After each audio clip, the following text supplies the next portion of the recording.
G'day, Josh Gemelli here from Kondinin Group's Farming Ahead magazine. We're running through a series of workshop tips sponsored by Hare & Forbes Machinery Warehouse. We touched on thread cutting taps the other day, and so today I thought we'd look at button dies.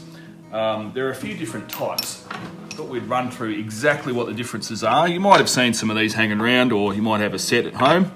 Now all of these actually have a difference. This is what we call a split die, because it's got a split in it. There's no split in this fella, so that's called a button die. And this is a die nut, because it's like a nut on the outside.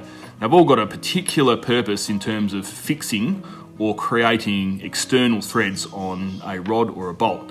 So if we start with the split die, this is the one that you're going to use if you're cutting a thread on a piece of round rod. You can even use that in the lathe if you don't want to do thread cutting. It goes in this split die holder.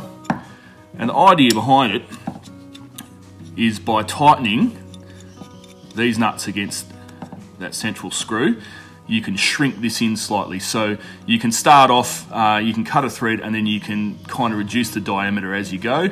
And it's also handy if you want to make a reasonably tight thread or a reasonably loose thread by simply adjusting the tension on those screws and backing that one off as you close the gap up.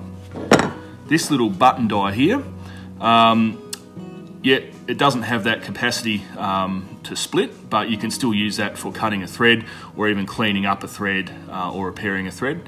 Much more simple tool. And then we get to the die nut. Now, this is really specifically designed for cleaning up and repairing threads, and so hence its nut shape on the outside. And you simply use that. So if I was fixing up a thread on this one, and I would just put it in the vise and tighten it down with a spanner, and maybe a little bit of lube in there if I need it.